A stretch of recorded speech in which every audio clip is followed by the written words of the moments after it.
میری اماں اکثر کہتی تھی مرد کبھی بوڑھا نہیں ہوتا۔ مجھے ان کی یہ بات بہت عجیب لگتی تھی۔ اس وقت میں 10 سال کی تھی، یہ باتیں سمجھ میں نہیں آتی تھی۔ میری اماں بیمار تھیں، وہ بستر مرگ سے لگی ہوئی تھی۔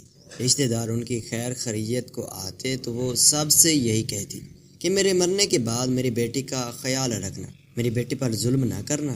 میں اماں کی باتیں سن کر اکثر رونے لگتی اور وہ خود بھی رو پڑتی تھی۔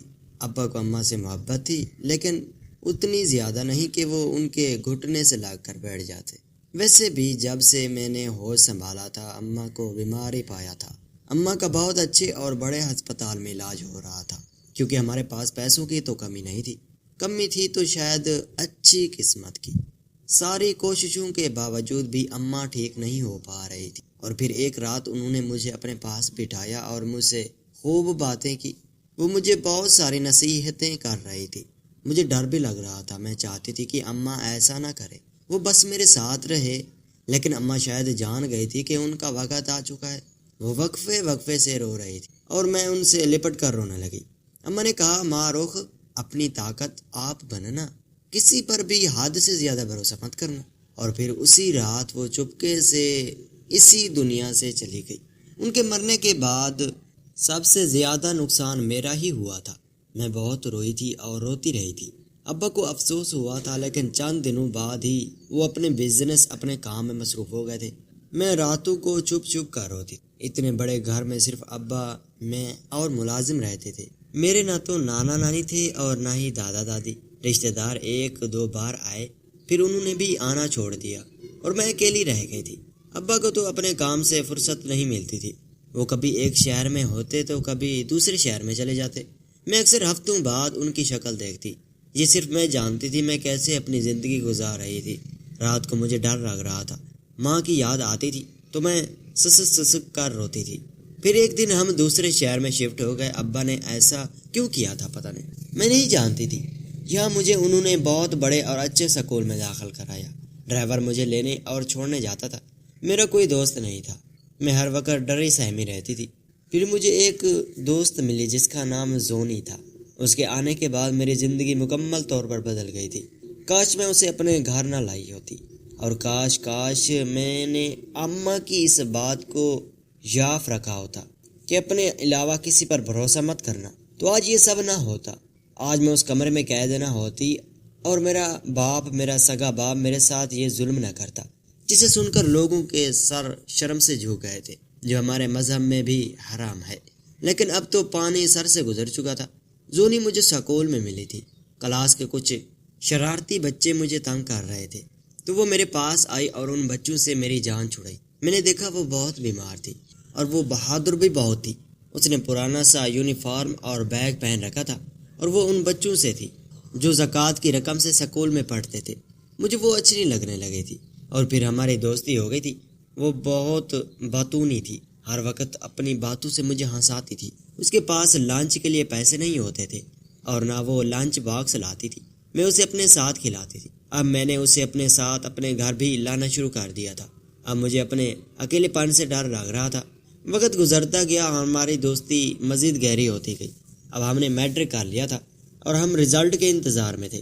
میں خوشی میں تھی کہ ہم دونوں اکٹھے کالج جائیں گے۔ پھر زونی نے اداس ہو کر بتایا کہ وہ آگے نہیں پڑھ سکتی، اس کے پاس اتنے پیسے نہیں ہیں۔ میں نے اسے کہا کہ تم پریشان مت ہو، میں اپنے پاپا سے بات کروں گی اور ہم دونوں کو ایک کالج میں ایڈمیشن دلایا جائے گا۔ مجھے اپنے ابا کے آنے کا پتہ چلا تھا، اور آج میں پہلی بار ان کا انتظار کر رہی تھی، اور اب پچھتاتی ہوں کہ کاش اس وقت میں نے زونی کو نہ روکا ہوتا، اسے اپنے ابا سے نہ ملوایا ہوتا، تو آج کہانی الگ ہوتی۔ جیسے ہی ابا گھر آئے، میں آج پہلی بار خوشی سے ان سے ملی تھی۔ وہ حیران بھی ہوئے تھے۔ پھر کھانے کی میز پر میں زونی کو ان سے ملوایا۔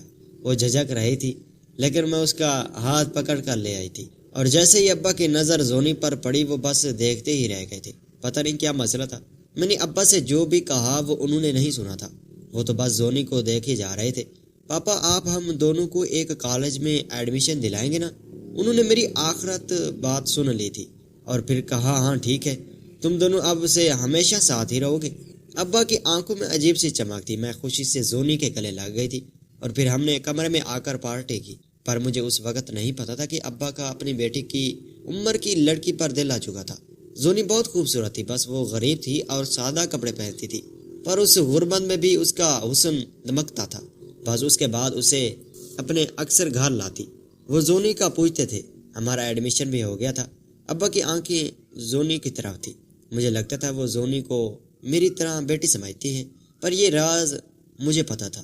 ابا زونی پر بری طرح عاشق ہو چکے تھے۔ ایک دن زونی گھر آئی ہوئی تھی، اس کی سالگرہ تھی اور میں نے اسے پارٹی دلاتی تھی۔ وہ نیچے کچن میں کچھ لینے گئی تھی کہ گھبرائی ہوئی اوپر آئی اور چادر اٹھا کر کہا کہ مجھے گھر جانا ہے۔ میں نے پوچھا زونی کیا ہوا، تم ایسے کیوں جا رہی ہو؟ تو کہنے لگی کہ وہ اماں کی طبیعت خراب ہے، اور پھر وہ تیزی سے کمرے سے باہر نکل گئی۔ ایسا پہلے کبھی نہیں ہوا تھا۔ میں پریشان سی ہو گئی تھی اور پھر سجے سنورے کمرے کو دیکھا اور میز پر رکھے خوبصورت کیک کو۔ سب ضائع ہو گیا تھا۔ زونی کے جانے کے بعد کچھ دیر ابا اوپر آئے تھے میرے کمرے میں۔ انہوں نے کہا کہ یہ گفٹ زونی کو دے دینا، اس کی سالگرہ کا تحفہ ہے۔ جب میں نے باکس کھول کر دیکھا تو میں حیران رہ گئی۔ وہ سونے کا ایک سیٹ تھا۔ میں نے بیساکھتا ابا کی جانب دیکھا۔ انہوں نے تو کبھی مجھے تو اتنا بڑا گفٹ نہیں مہنگا بھیجا تھا۔ وہ کچھ دیر بیٹھے رہے تو پھر چلے گئے۔ میں نے محسوس کیا تھا وہ مجھ سے کچھ کہنا چاہتے تھے پر کہہ نہیں پا رہے تھے۔ اگلے دن زونی کالج نہیں آئی تھی اور پھر وہ کئی دن تک نہیں آئی۔ پھر ایک دن وہ ابا کی گاڑی سے ان کے ساتھ گھر میں داخل ہوئی۔ میں اسے دیکھتے ہی اس کی جانب لپکی، پھر ٹھٹک کر رہ گئی تھی کیونکہ ابا نے اس کا ہاتھ تھام رکھا تھا۔ میں نے دیکھا کہ سوالیہ نظروں سے زونی اور ابا کی جانب دیکھا تھا۔ میرے ایسے دیکھنے پر ابا نے کہا کہ میں زونی سے شادی کر رہا ہوں، آج سے یہ اسی گھر میں رہے گی۔ مجھے لگا جیسے کوئی دھماکہ ہوا ہو اور گھر کی چھت مجھ پر گر پئی ہو۔ میں حیرانی سے آنکھیں پھاڑے زونی کو دیکھ رہی تھی جس نے سر جھکایا ہوا تھا، اور ابا محبت بھری نظروں سے اسے دیکھ رہے تھے۔ میں واپس پلٹی تھی اور اپنے کمرے میں آ گئی۔ اس کے بعد میں خوب روئی تھی۔ مجھے اماں کی یاد بہت ستانے لگی تھی۔ اب مجھے پتہ چلا تھا کہ ابا زونی اتنا خیال کیوں رکھتے تھے۔ میں ساری رات روتی رہی اور 2 دن کمرے سے باہر نہیں نکلی تھی۔ مجھے ابا اور زونی دونوں سے شدید نفرت ہو رہی تھی۔ میں نے زندگی کے قیمتی سال تمہارے بیمار میوی کے ساتھ گزار دیے تھے، اور اس کے جانے کے بعد بھی دوسری شادی نہیں کی۔ یہ میری ماں کی بات ہو رہی تھی۔ مجھے ماں کی بات کوئی اور کرے مجھے آگ لگ جاتی تھی، لیکن اب مجھے محبت ہو گئی ہے اور مجھے ہر قیمت پر زونی سے شادی کرنی ہے۔ اس سے تم دونوں بھی ہمیشہ ساتھ رہو گی۔ میں ابا کی باتوں سے جان گئی تھی کہ وہ اب پیچھے ہٹنے والے نہیں ہیں۔ میری رات بھر رو کر گزری، لیکن اب میں نے خود کو سنبھال لیا تھا۔ بات یہاں تک ہوتی تو میں برداشت کر لیتی، لیکن جو اگلے دن ہوا اس نے میری روح فنا کر دی۔ ابا نے زونی کی امی یعنی اپنے ہونے والی ساس کو گھر بلایا تھا تاکہ شادی کی بات ہو سکے۔ منگنی تو ابا پہلے ہی زونی سے کر چکے تھے۔ زونی کی اماں سامنے صوفے پر بیٹھی تھی۔ میں نظریں جھکائے بیٹھی تھی۔ مجھے زونی اور ابا دونوں کی شکل نہیں دیکھنی تھی۔ میں اپنی بیٹے کی شادی آپ کے ساتھ کرنے کو تیار ہوں، پر میری ایک شرط ہے، زونی کی امی نے کہا۔ مجھے آپ کی ہر شرط منظور ہے، ابا تیزی سے بولے۔ پھر سن لیں شرط کیا ہے، زونی کی امی نے سرد لہجے میں کہا۔ تو ابا سیدھے ہو کر بیٹھ گئے۔ اگر آپ میری بیٹی سے شادی کرنا چاہتے ہیں تو آپ کو پہلے اپنی بیٹی کی شادی مجھ سے کرنی ہو۔ زونی کی امی نے گویا بم پھوڑا تھا۔ میں نے جھٹکے سے سر اٹھایا اور اسے دیکھا، وہ مجھے ہی دیکھ رہی تھی۔ میرا ان سے بہت کم آمنا سامنا ہوا تھا اور ہر بار ملنے پر وہ مجھے ایسے ہی گھورتی تھی۔ یہ کیا کہہ رہی ہیں آپ جھٹکے سے اٹھ کر کھڑی ہوئی۔ میری یہی شرط ہے، آپ کے پاس کل تک کا وقت ہے، سوچ سمجھ کر جواب دے دینا۔ وہ زونی کا ہاتھ تھامتی چلی گئی جبکہ میں تو وہیں گر گئی تھی۔ یہ میری زندگی میں کیا ہو رہا تھا، کچھ سمجھ نہیں آ رہا تھا۔ ایک عورت کی عورت سے شادی، ایسا نہیں ہو سکتا تھا۔ کچھ دیر بعد اماں میرے کمرے میں آئے اور کہا کہ مجھے ہر قیمت پر زونی چاہیے، تمہیں بدلے میں میری ہونے والی ساس سے شادی کرنی ہوگی، میں بعد میں طلاق دلوا دوں گی۔ اور ابا نے میرے چیخنے چلانے کی پرواہ نہ کرتے ہوئے مجھے کمرے میں بند کر دیا۔ کتنا بے حس انسان تھا وہ، مجھے پتہ آج چلا تھا۔ اور زونی، وہ تو میری دوست نہ تھی نہ، پھر اس نے ایسا کیوں کیا؟ اب میں کمرے میں بند اپنی قسمت کو کوس رہی تھی، جانتی تھی اب میری کوئی نہیں سننے والا۔ اور پھر ایسا ہی ہوا۔ اگلے دن میرا زونی کی ماں سے نکاح کرا دیا گیا۔ میرا دل کر رہا تھا میں کچھ کھا کر مر جاؤں۔ نکاح کے بعد بھی مجھے کمرے میں قید کر دیا گیا۔ میرے چہرے پر گھونگھٹ تھا اور میں ہولے ہولے رو رہی تھی۔ میں کمرے میں اس کے چلنے پھرنے کی آوازیں آ رہی تھی، لیکن میں نے سر اٹھا کر نہیں دیکھا تھا۔ اور پھر اس نے میرا گھونگھٹ اٹھایا۔ میں نے جیسے ہی سر اٹھا کر دیکھا تو میری چیخیں نکل گئی۔ اس نے میرا منہ پر ہاتھ رکھ دیا۔ میرے سامنے زونی کی امی نہیں بلکہ ایک خوبروسا نوجوان بیٹھا تھا۔ میں جھٹکے سے پیچھے ہٹی اور پوچھا، کون ہو تم؟ اس پر اس نے کہا کہ تمہارا شوہر ہوں۔ میں حیرانی سے اسے دیکھ رہی تھی۔ پھر اس نے ایک جانب اشارہ کیا تو وہاں کپڑے پڑے ہوئے تھے، وہی کپڑے جو زونی کی امی نے پہن رکھے تھے۔ میری کچھ سمجھ میں نہیں آ رہا تھا۔ پھر اس نے کہا کہ میرا نام نسیم ہے اور میں زونی سے 10 سال بڑا ہوں۔ زونی کو ماں کی کمی محسوس نہ ہو اس لیے میں اس کے سامنے امی بن کر رہتا ہوں۔ مجھے تم بچپن سے بہت پسند تھی۔ مجھے کبھی پتہ نہیں تھا کہ تم سے شادی ہو جائے گی، پر تم نے لڑکی بن کر شادی کیوں کی مجھ سے؟ میں نے پریشانی سے پوچھا۔ کیونکہ تمہارا باپ تمہاری شادی کسی مرد سے ہونے نہیں دے گا، اس نے دھماکہ کیا۔ میں ہکلائی۔ تمہاری ماں نے مرنے سے پہلے ساری دولت تمہارے نام کر دی تھی، اور تمہاری شادی کے بعد وہ سب جائیداد صرف تمہاری رہے گی، نہ تمہاری باپ کو مل سکتی ہے نہ شوہر کو۔ چنانچہ میں نے تمہارے باپ کو باپ کرتے ہوئے سنا کہ وہ تمہیں اس گھر میں ہمیشہ کے لیے قید کر کے رکھے گا تاکہ یہ جائیداد کسی اور کے ہاتھ نہ لگے۔ یہ باتیں سن کر میں سر تھام کر بیٹھ گئی اور رونے لگ گئی تھی۔ تب وہ میرے قریب آیا اور کہا کہ فکر نہ کرو، اب تم میری بیوی ہو، مجھے تمہاری جائیداد سے کوئی مطلب نہیں ہے۔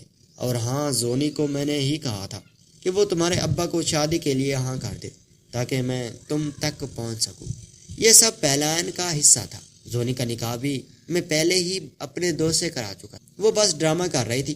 میں بے اختیاری رو رہی تھی کہ دولت کی ہوس نے میرے باپ کو کس قدر اندھا کر دیا تھا۔ انہوں نے سالوں پہلے اپنی بیوی کی قدر نہیں کی اور اب انہوں نے اپنے لالچ میں میری قربانی دے دی۔ پر شاید یہ میری ماں کی دعائیں تھی جس نے مجھے بچا لیا تھا۔ میں جانتی تھی ابا کو جب حقیقت پتہ چلے گی تو وہ پاگل ہو جائیں گے، پر یہ میں جانتی تھی وہ کچھ نہیں کر سکتے تھے۔ لالچ کا انجام برا ہی ہوتا ہے، یہ مجھے آج سمجھ آیا تھا۔ ناظرین، اس طرح کی کہانیاں دیکھنے کے لیے ہمارے چینل کو سبسکرائب کریں۔ شکریہ۔